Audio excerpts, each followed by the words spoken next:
আজকে আমি আলোচনা করব সূরা দোহার থেকে আমি একটি আয়াত তেলাওয়াত করেছি। আল্লাহ তাআলা বলেন, আলাম ইয়াজিদকা ইয়াতীমান ফাআওয়া। ওগো নবী, তোমার রব কি, তোমার মালিক কে তোমাকে এতিম পায়নি? প্রথম কথা কি বলছে বলেন, তোমাকে কি এতিম পায়নি? ফাআওয়া। কিন্তু এতিম পাওয়ার পরেও ওই রব সুন্দর লালন পালনের ব্যবস্থা করেছেন। চিল্লা বলেন সুবহানাল্লাহ। তার মানে হলো এতিম জিনিসটা এমন যে এতিম মানে তার জীবনটা হবে শোচনীয়, খুব কঠিন, ভয়াবহ। কথা বলেন ঠিক কিনা? একটা উদাহরণ দেন। মনে করেন যে একটা ছেলে বিবাহ করেছে, স্ত্রীর পেটে বাচ্চা আসছে, 6 মাস হয়ে গেছে বা 8 মাস হয়ে গেছে, আর 1-1.5 মাস পরে বাচ্চা দুনিয়ার মুখ দেখবে। এমন অবস্থায় ওই ছেলের বাবা মা খুশি না বেজার বলেন তো? যে আর 1 মাস 1.5 মাস পরে আমার নাতি হবে, তাই কিনা, আমার ছেলের সন্তান হবে, খুশি না বেজার? বড় খুশি। এখন এই 1-1.5 মাসের মধ্যেই দেখা গেল ছেলেটা দুনিয়ার থেকে চলে গেল। দুনিয়ার থেকে যখন ছেলে মারা গেল, ছেলে যখন চলে গেল, তাহলে এখন বলেন তো আগের ওই খুশিটা আর আছে? ছেলে নাই, ছেলের সন্তান, নাতি, তারপর ছেলের বউ, এগুলো এখন হবে জ্বালা। এগুলো লালন পালন, এগুলো হবে পথের কাঠা, এগুলোকে খাওন দাওন দেওয়া, খোরাক দেওয়া হবে কষ্টের, এগুলো জ্বালা। সুতরাং তৎক্ষণাৎ কি করে দেয়?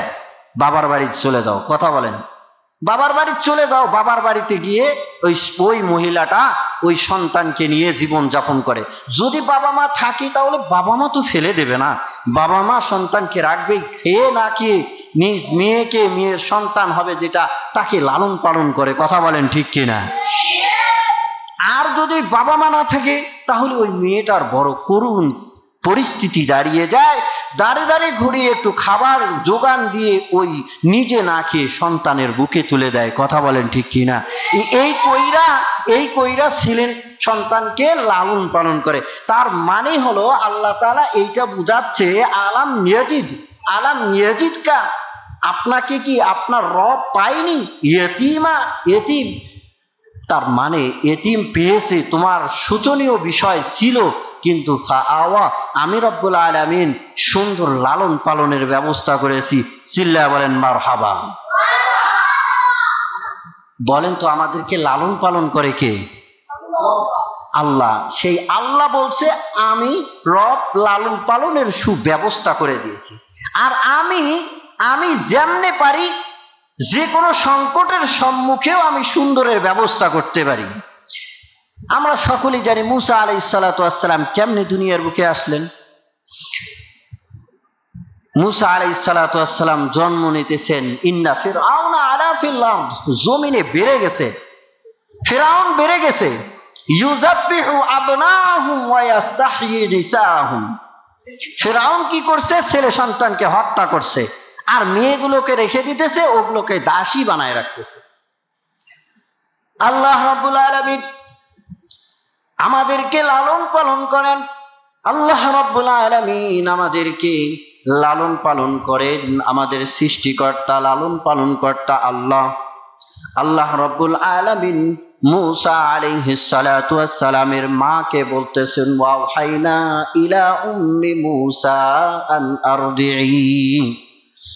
আল্লাহ রাব্বুল আলামিন মুসা আলাইহিস সালাতু ওয়াস সালামের মাকে বলতেছে, তোমার সন্তানকে তুমি নষ্ট করবা না। ও মুসার মা, তোমার সন্তানকে তোমার গর্ভে ধারণ করো, নষ্ট করা দরকার নাই, নষ্ট করবা না। তুমি দুনিয়ার মুখ দেখাইবা, তুমি প্রসাব করো, তোমার সন্তানকে তুমি দুধ পান করাও, কোনো টেনশন করার দরকার নাই। আন আরদিই ফাইদা খিফনি আলাইহি ফাআলকিহি ফিল ইয়াম্মি ওয়ালা তাখাফি ওয়ালা তাহজানি।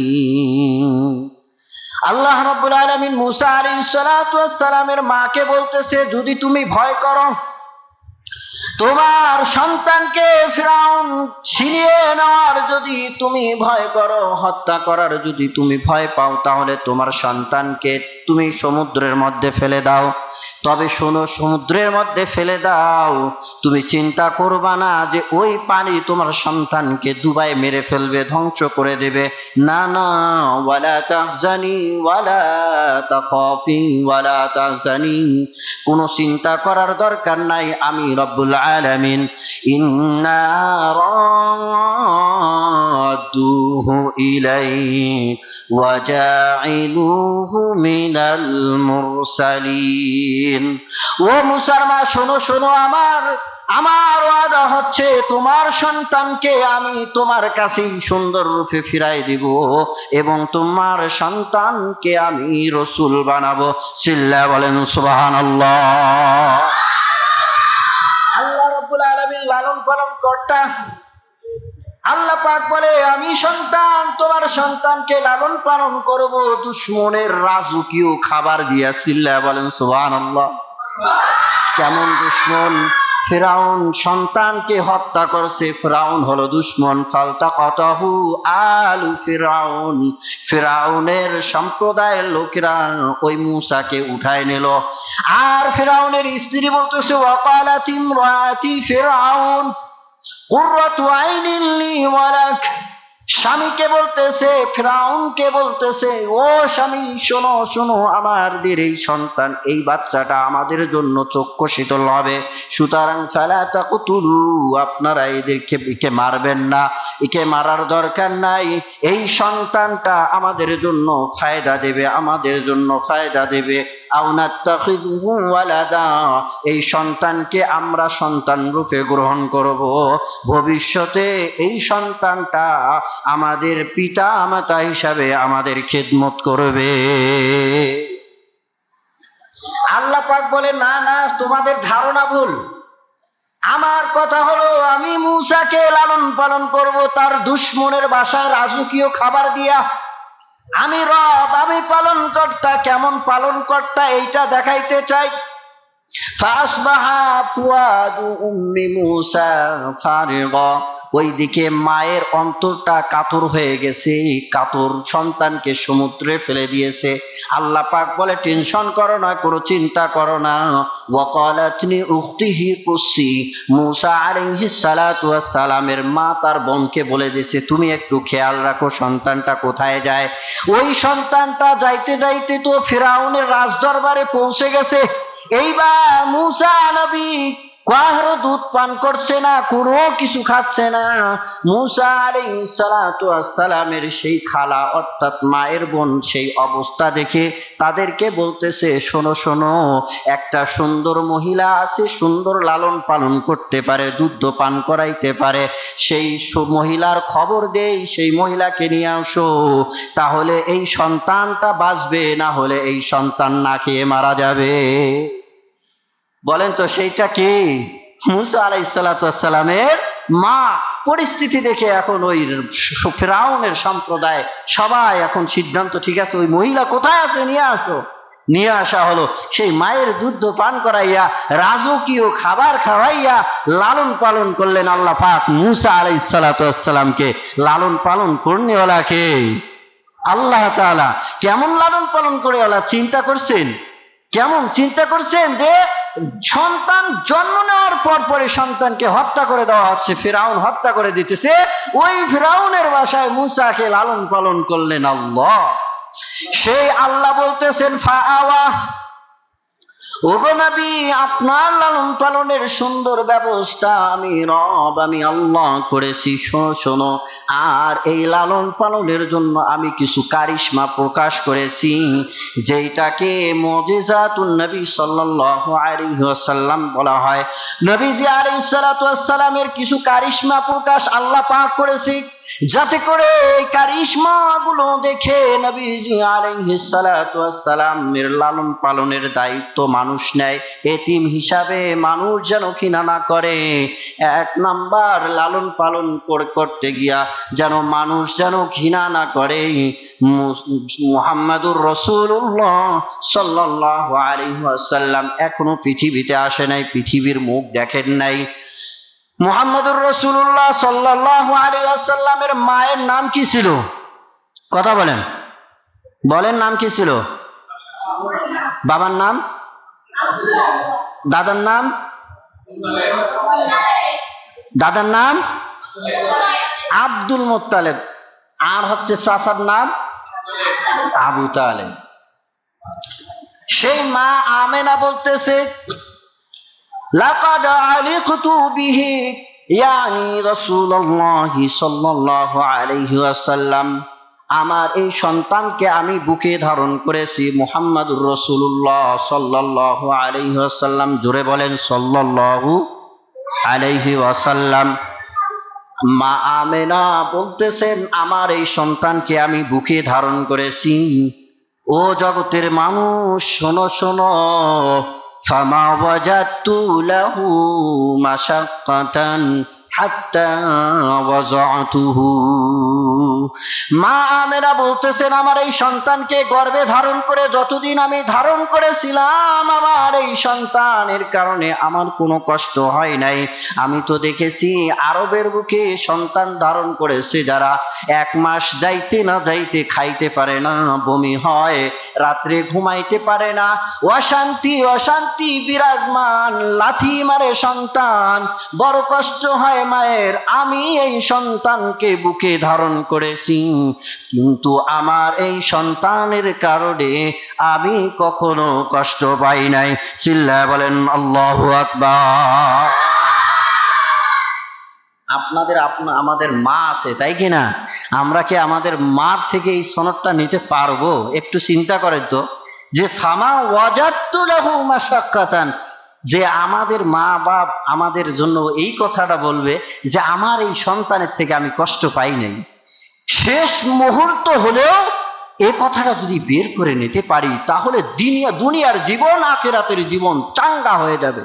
যে বাপ মা আমার জন্য এই সনদটা দিয়েছে যে আমার এই সন্তানের থেকে আমি কষ্ট পাই নাই, আমার এই সন্তানটা দুধ ভাত খা, এই কথাটা আছে না সমাজে? দুধ ভাত খাক, এইটার বড় দাম, এইটার বড় দাম। মায়ের থেকে বাবার থেকে যদি এই কথাটা, এই গুলিটা নিতে পারি, তাহলে ধন্য। আর কিচ্ছু লাগবে না, দুনিয়ার সম্পদ লাগবে না, আখিরাতের জন্য চিন্তা করতে হবে না। যে বাপ মা যদি সন্তানের জন্য বলে যেতে পারে যে আমার এই সন্তানটা দুধ ভাত খাক, তার মানে দুনিয়াতেও দুধ ভাত খাবে, আখিরাতেও খাবে। মা বাবার দোয়া বিফলে যায় না। মা আমেনা বলতেছেন, ফামা ওয়াজাদতু লাহু মাশাক্কাতান হাত্তা ওয়াযাতুহু, এই সন্তানের কারণে, আমার গর্ভে ধারণ করার কারণে আমার কোনো কষ্ট হয় নাই। নবীজি আলাইহিস সালাতু ওয়াস সালামের মা বলতেছেন, ফালাম্মা ফাসালা আন্নি, আমার এই সন্তান যখন আমার থেকে আলাদা হয়েছে, যখন দুনিয়ার মুখ দেখেছে, মা আমেনা বলতেছেন, ফাখরাজা মাআহু নূরুন, আমি দেখলাম আমার এই সন্তান যখন দুনিয়ার মুখ দেখলেন, দুনিয়ার মুখ দেখার সময় আমার এই সন্তান একটা আলো নিয়ে আসলো। সেই আলোটা বাইনাল মাশরিকি ইলাল মাগরিব, এই আলোটা যেন পশ্চিম দিগন্ত থেকে পশ্চিম দিগন্ত পর্যন্ত আলোকিত করেছে। চিল্লায়া বলেন আল্লাহু আকবার। মা আমেনা বলতেছেন যে আমি সন্তান জন্ম দিয়েছি যেই রাত্রি, যেই সময় শোবে সাতিকের অন্ধকার ভাব, কিন্তু ঘরের কোনো বাতির ব্যবস্থা ছিল না, বাতির ব্যবস্থা ছিল না, কিন্তু আমার সন্তান যখন ভূমিষ্ঠ নিয়েছে ঘর আলোকিত হয়েছে। চিল্লায়া বলেন সুবহানাল্লাহ। তিনি বলেন, ওই সময় ওই আলোটা যেন আমি দেখতে পারলাম, আমি দেখতে পারলাম বসরার শহরের বাজারগুলো পর্যন্ত দেখলাম, আসওয়াক, আমি বাজার দেখলাম, কুসুরাহা, এবং আমি দামেস্কের সেই বিল্ডিং গুলো, প্রাসাদ গুলো দেখতে পারলাম। এমন আলো নিয়া আমার এই সন্তান দুনিয়ার বুকে আসছে। মা আমেনা বলতেছেন, এখনো সন্তান দুনিয়ার বুকে আসে নাই। এই মুজিজাত গুলো দেখাচ্ছে। জন্মের সময় মা আমেনা বলতেছে, যখন আমার এই সন্তান যখন এই সন্তান পৃথিবীর বুকে আসছেন, এই পৃথিবীর বুকে যখন আসছেন, হাসিয়ান আলা মানকাবাইহি, রাসূলুল্লাহ সাল্লাল্লাহু আলাইহি ওয়াসাল্লাম সর্বপ্রথম দুনিয়াতেই পরে হাঁটু জমিনে রাখছেন, ওয়া রাফা'a রাসাহু ইলাস সামা, এবং আসমানের দিকে চেহারা মোবারক করে ইশারা করে তাকায় রইছেন। মুসলমান তার মানে হলো আমরা ডানে বামে যা কিছু দেখি এগুলো সব কিছু হচ্ছে দুনিয়া, আল্লাহ যেটায় আছে সেইটা হলো আসমান। কথা বলেন ঠিক কিনা? উপরে আছে আল্লাহ, তার মানে আল্লাহর দিকে যাইতে হবে। আল্লাহ আসলে এগুলো দুনিয়ার চাকচিক্য, বাড়ি বাড়ি ঘর, বিল্ডিং, দালান কোটা, এগুলো কিচ্ছু না। কথা বলেন ঠিক কিনা? এই জন্য গুনার যখন কোনো একটা প্রেক্ষাপট এসে যায় তখন আসমানের দিকে তাকাইলে সুফিয়ানগণ বলেন যে গুনার থেকে বাঁচা যায়। এই জন্য বলা লাগে না। অনেক সময় কেউ বলতেছে গুনাহ করার জন্য, তাকে যদি বলা হয় ভাই কে, একজন আল্লাহ আছে, উপরের দিকে তাকাইতে হয়। এই জন্য ডানে বামে নয়, বরং উপরের দিকে তাকাইতে হবে। নবীজি আলাইহিস সালাতু ওয়াস সালাম দুনিয়ায় আইসা সর্বপ্রথম আসমানের দিকেই তাকাইছেন। মা আমেনা বলতেছেন, আমার এই সন্তান যখন পৃথিবীতে আসছে, এই সন্তান পৃথিবীতে যখন আসছে, তখন এই সন্তান বুলিদান নবী সাল্লাল্লাহু আলাইহি ওয়াসাল্লাম মাখতুনান ওয়া মাসরুরা, এই সন্তান খতনাকৃত অবস্থায় দুনিয়াতে আসছে এবং নাভি কাটতে হয় নাই, নাভি কাটা অবস্থায় একদম সুন্দর রূপে নাভিটা পেটের সঙ্গে লাগানো অবস্থায় দুনিয়ার বুকে আসছে। মা আমেনা বলতেছে ওয়ালাতুহু নাদিফা, আমার এই সন্তানকে আমি পুত পরিচ্ছন্ন অবস্থায় জন্ম দিয়েছি। কেমন জন্ম দিয়েছি? যেমন কোন প্রাণী জন্ম নেয়, একটা ডিম থেকে, যেমন একটা ডিম থেকে মুরগির বাচ্চা জন্ম নেয়, তার গায়ে কোনো ময়লা থাকে না। কথা বলেন ঠিক কিনা? এইরকম ময়লা বিহীন আমি এই সন্তানকে জন্ম দিয়েছি। তাই তো ওই সময় যেই ঘরে জন্ম নিয়েছে নবীজি আলাইহিস সালাতু ওয়াস সালাম, ওই ঘরটা জন্ম নেয়ার পর ওই ঘরটা সুগন্ধিত হয়ে গেছে। চিল্লা বলেন সুবহানাল্লাহ। শুধু তাই নয় মুসলমান, শুধু তাই নয়, এখনো নবীজি দুনিয়ার মুখে আসে নাই। মা আমেনার পেট থেকে সুঘ্রাণ ছড়িয়ে যায়, এমন আতর, এমন সুঘ্রাণ ছড়িয়ে যায়, আরবের মানুষরা চিন্তা করে হায় হায় হায় হায়, আব্দুল্লাহর স্ত্রী দুনিয়া থেকে আব্দুল্লাহ সরে গেছে, সে এখন শোক যাপন করবে। শোক যাপনের সময় তেল ব্যবহার করা যায় না, আতর ব্যবহার করা যায় না। কিন্তু আব্দুল মুত্তালিবের পুত্রবধূ এই আতর কোথা থেকে কিনে এত দামি আতর ব্যবহার করে? তার বাসার থেকে এত সুঘ্রাণ সরে কেমনে? এইটা আব্দুল মুত্তালিবের কাছে গিয়া বলতেছে, তোমার পুত্রবধূ তো শোক যাপন করবে, এখন এই শোক যাপনের সময় সে কেন এত দামি দামি আতর ব্যবহার করে? তখন আব্দুল মুত্তালিব আয়েশা বলতেছে, ও মা, তুমি আতর ব্যবহার করো কেন? তুমি এত দামি আতর কই পাও? সেই আতর তুমি এই সময় ব্যবহার করো, এই সময় তো আতর ব্যবহার করা যাবে না। তখন আমেনা বলে, বাবাজি না না, আমি আতর কিছু কোনো সুঘ্রাণ ব্যবহার করি না, কিন্তু জানি না আমি এই সন্তানকে যেই সময় আমি বুকে ধারণ করেছি সেই সময় থেকে আমার থেকে শরীর থেকে যে ঘামটা বের হয় ওই ঘামটার কোনো গন্ধ নাই, এই সুঘ্রাণ ছড়িয়ে যায়। চিল্লা বলেন সুবহানাল্লাহ। এই ঘটনা যখন আব্দুল মুত্তালিবকে জানায় দেওয়া হলো যে তোমার ছেলের সন্তান হয়েছে, এমন এমন অবস্থা, আযাবা জালিকা আব্দুল মুত্তালিব, এই কথাগুলো আব্দুল মুত্তালিবকে আশ্চর্যিত করেছে। ওই যে আল্লাহ পাক বলেছে, আমি উত্তম অভিভাবকের মাধ্যমে আমি উত্তম লালন পালনের ব্যবস্থা করব, এর জন্য কিছু কারিশমা দেখাবো। আব্দুল মুত্তালিব এইবার দাদা হইয়া নাতিকে বের করে দিচ্ছে না, বৌমাকে বের করে দিচ্ছে না, বড় আশ্চর্য হয়ে বলতেছে, ফা ইন্না ইবনানি শান, আমার এই সন্তানের বড় শান মর্যাদা হবে, বড় মর্যাদাবান হবে। নিয়ে বাস দোয়া করলেন, তা এমন করে আল্লাহ পাক বলতেছেন, আমি তোমার জন্য সুন্দর লালন পালনের ব্যবস্থা করেছি। কেমন লালন পালনের ব্যবস্থা করেছি? আরবের মধ্যে নিয়ম ছিল, বাচ্চা জন্ম দেওয়ার পর তায়েফবাসীরা আয়েশা ওই বাচ্চাগুলোকে দুধ পান করার জন্য নিয়ে যাইতো, আর উপঢৌকন পাইতো। ওই বাচ্চার মা বাবারা অনেক উপঢৌকন দিত, যে কেন বাচ্চাটা ওখানে যায় সুন্দর ভাষা হবে, সুন্দর আবহাওয়া পাবে, এই জন্য উপঢৌকন দিয়া বাচ্চারে পাঠাই দিত। তায়েফবাসীরা চলে আসছে, অনেক সুন্দর সুন্দর উটনি ছোঁয়ার হয়ে অনেক দ্রুত গতিতে অনেক রায় চলে আসছে। আয়েশা সুন্দর সুন্দর বাচ্চাদের দেখে দেখে অভিভাবক যাদের আছে তাদেরকে নিয়ে নিয়েছে। আর আমাদের নবী আখিরি পয়গম্বর মুহাম্মদুর রাসূলুল্লাহ সাল্লাল্লাহু আলাইহি ওয়াসাল্লামের সৌন্দর্যতা দেখে আয়েশা প্রত্যেক জনে জিজ্ঞাসা করে, সুন্দর চেহারার অধিকারী, এই জন্য সবাই আয়েশা জিজ্ঞাসা করে। কিন্তু যখনই বলা হয় মা বাবা নাই, এতিম সন্তান, তখন আর কেউ গ্রহণ করে না। এমন করে সবাই এই বাচ্চা গ্রহণ না করে অন্য বাচ্চাদেরকে গ্রহণ করে সবাই চলে গেছে। আর হালিমাতু সাদিয়া রাদিয়াল্লাহু তাআলা আনহা পড়ে আসছে, দুর্বল একটা উটনিতে সোয়ার হইয়া পড়ে আসছে। আয়েশা দেখে সব ভালো ভালো সন্তানদেরকে নিয়ে চলে গেছে, একমাত্র আখিরি জামানার পয়গম্বর মুহাম্মদুর রাসূলুল্লাহ সাল্লাল্লাহু আলাইহি ওয়াসাল্লাম আছে। এইবার হালিমাতু সাদিয়া বলতেছে, খালি যাওয়ার চাইতে নিয়ে যাওয়াই ভালো। সুতরাং মুহাম্মদুর রাসূলুল্লাহ সাল্লাল্লাহু আলাইহি ওয়াসাল্লামকে গ্রহণ করলেন, এতিম নবীকে গ্রহণ করছেন। হালিমাতু সাদিয়া রাদিয়াল্লাহু তাআলা আনহা বলতেছেন, আমি যখন এই সন্তানকে গ্রহণ করেছি তখনই আমার বুকের স্তন শুকনো ছিল, বুকে দুধ ছিল না। এই সন্তানকে গ্রহণ করার সঙ্গে সঙ্গে আমার স্তন দুধ দিয়া ভরে গেছে। চিল্লা বলেন সুবহানাল্লাহ। ওই দুর্বল উটনি নিয়ে আসছিল, পেছে পড়ে গেছে।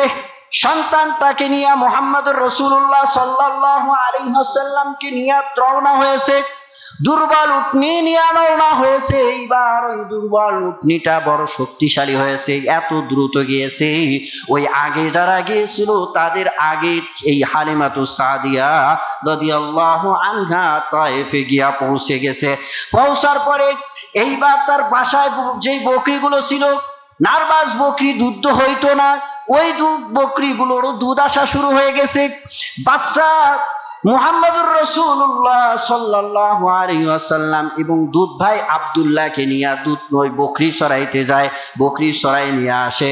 তায়েফবাসীরা চিন্তা করে, না জানি এমন কোনো ঘাস খাওয়ানো হচ্ছে যার বদলতে এত দুধ হালিমা আর বকরি দিতেছে। আছে না বিশেষ কিছু ঘাস, এই যে খুরিয়া ঘাস আছে না, কাটা খুরিয়া ছিলেন, এই কাটা খুরিয়া যদি সিদ্ধ করে গরুকে গাভীন গরুকে মানে দুধওয়ালা গাভীকে যদি খাওয়ানো যায় দুধ বেশি আসে। আপনারা জানেন কিনা? কাটা খুরিয়া আছে না, এগুলো আমরা খুব খাওয়াইতাম, দুধ খুব হইতো। আবার বাঁশ ঝাড় আছে না, বাঁশের পাতা, সেটা খাওয়াইলে কিন্তু দুধ কমে যায়। তো ওরা চিন্তা করতেছে, না জানি বিশেষ কোনো ঘাস খাওয়ার কারণে মনে হয় দুধ আসতেছে। কিন্তু বিশেষ কোনো ঘাস খাওয়ার কারণে না, বিশ্ব নবীর রহমাতাল লিল আলামিন নবীর বদলতে, কথা বলেন, রহমত দেখা যায় না, রহমত দেখা যায় না। নবীজি আলাইহিস সালাতু ওয়াস সালামের বরকত এমন ছিল। উম্মে মাবাদ রাদিয়াল্লাহু তাআলা একটা হাদিস আছে, হাদিসে উম্মে মাবাদ, লম্বা একটা হাদিস আছে। নবীজি আলাইহিস সালাতু ওয়াস সালাম হিজরত কইরা মক্কা থেকে মদিনায় যাচ্ছেন, যাতে সাথে ছিল ওনারা নবীজি আলাইহিস সালাতু ওয়াস সালাম সহ 4 জন, আবু বকর রাদিয়াল্লাহু তাআলা এবং তার গোলাম হচ্ছে আমির ইবনে ফুহায়রা, এবং পথ প্রদর্শক হিসাবে ছিল হচ্ছে আব্দুল্লাহ ইবনে উরাইকিত। এই 4 জন যাচ্ছেন মদিনার দিকে। এখন পথের মধ্যে ক্ষুধায় জর্জরিত হয়ে গেছেন, খাবারের কোনো ব্যবস্থা নাই। নবীজি আলাইহিস সালাতু ওয়াস সালাম আবু বকরকে বলতেছে, আবু বকর, ওই যে একটা খাইমা দেখা যায়, ছোট্ট একটা কুড়ে ঘর দেখা যায়। নবীজি আলাইহিস সালাতু ওয়াস সালাম বললেন যে ছোট ঘর দেখা যায়, চলো ওই দিকে আমরা যাই। তখন আবু বকর রাদিয়াল্লাহু তাআলা আনহু ওই বাসার দিকে রওনা হলেন। নবীজি আলাইহিস সালাতু ওয়াস সালাম সহ ওই বাসায় চলে গেলেন। বাসায় গিয়া দরজায় নক করে বললেন, ইফতাহিল বাব, কে আসো, দরজা খোলো, দরজা খোলো। এইবার উম্মে মাবাদ রাদিয়াল্লাহু তাআলা আনহা দরজা খুললেন। দরজা খোলার পর বলতেছে আমরা মুসাফির, আমরা 4 জন মুসাফির, আমাদের খাবারের কোনো ব্যবস্থা নাই, একটু কোনো খাবারের ব্যবস্থা থাকলে আমাদেরকে দেন, লাহমান আও লাবানান, দুধ বা একটু গোশত যদি থাকে দাও। তখন উম্মে মাবাদ রাদিয়াল্লাহু তাআলা আনহা বলতেছেন, কি বলেন, আমাদের তো কোনো খাবারের ব্যবস্থা নাই। আমার স্বামী আবু মাবাদ সারাদিন আমাদের কিছু বকরি আছে, ওই বকরিগুলো পাড়ার মাঠে চড়ায়, ওই বকরিগুলো সন্ধ্যা বেলায় নিয়ে আসার পর একটু দহন করে কিছু দুধ হয়, সেইটা খেয়ে আমরা জীবন যাপন করি, তাছাড়া বাসায় আমাদের কোনো খাবারের ব্যবস্থা নাই। নবীজি আলাইহিস সালাতু ওয়াস সালাম দূরে দেখলেন একটা বকরি, শাতান ফি কাসরি খায়মা, ওই কুড়ে ঘরের সাইডে একটা নার্ভাস দুর্বল একটা বকরি দেখলেন। আবু বকর রাদিয়াল্লাহু তাআলা আনহুকে বলতেছেন, ও আবু বকর, বলো তো এই বকরিটা কার? মা হাদিহি শাত ইয়া উম্মে মাবাদ, এই বকরিটার কি অবস্থা? তখন উম্মে মাবাদ বলতেছে, আমার স্বামী খল্লাফাহা, এই বকরিটা নার্ভাস হওয়ার কারণে বাসায় রেখে গেছে, বকরির পালের সঙ্গে যাইতে পারে না, চলতে পারে না, নার্ভাস দুর্বল, এই জন্য বাসায় রেখে গেছে। তখন নবীজি আলাইহিস সালাতু ওয়াস সালাম বলতেছেন, ও আবু বকর, তার থেকে শোনো, আতাযানিনি, আমাকে কি এটা অনুমতি দিবে যে আন আহলুবাহা, আমি ওই বকরির থেকে দুধ দহন করব? এবং উম্মে মাবাদ বলতেছে, কি বলেন এগুলো, এটা কি সম্ভব? ও নিজের জীবন নিয়ে পারতেছে না, দুধ ওই কেমনে দিবে, ওটা দুধ কেমনে আসবে? তো নবী আলাইহিস সালাম বলতেছে, আপনি অনুমতি নেন। আবু বকর রাদিয়াল্লাহু তাআলা বলছে, আপনি অনুমতি নেন, আমি দেখবো। জোর করার পরে অনুমতি দিয়ে দিছে। দেওয়ার পর নবী আলাইহিস সালাতু ওয়াস সালাম মাসাহা বিয়াদিহি গরাজান জারআন, ওই বকরির থনের মধ্যে হাত বোলাই দিয়ে, মাসা বোলাই দিয়ে সাম্মাল্লাহ, আল্লাহর নাম নিয়েছে, তো দুধ এসে গেছে। এইবার আবু বকর রাদিয়াল্লাহু তাআলা আনহু বলতেছেন, যাও উম্মে মাবাদের থেকে একটা বাটি নিয়ে আসো। ছোট্ট একটা বাটি দিছে। তো উম্মে মাবাদ ছোট বাটি দিছে, আবু বকর রাদিয়াল্লাহু তাআলা বড় বাটি রাখবে। নবীজি বড় বাটি চাচ্ছে, বলে বড় বাটি কি করবেন, ওইটা তো দুধে হবে না, আপনি বড় বাটি চান কেন? বলে দেন আপনি। নবীজি আলাইহিস সালাতু ওয়াস সালাম দুধ দহন করলেন, ওই বড় একটা বাটি দিলেন। ওই বড় বাটি পুরাটা একদম মালা একদম পরিপূর্ণভাবে পুরা করে ওই বাটিটা দহন করেই নবীজি আলাইহিস সালাতু ওয়াস সালাম ওই নার্ভাস বকরির থেকে দুধ দহন করে সর্বপ্রথম উম্মে মাবাদকে খাওয়াই দিলেন। এরপর নবীজি আলাইহিস সালাতু ওয়াস সালাম সাথে আসহাবাহু, সাথে যে আরো 3 জন ছিল তাদেরকে খাওয়াই দিলেন। এরপর নবীজি আলাইহিস সালাতু ওয়াস সালাম শারিবা আখিরাহু, শেষে পান করলেন।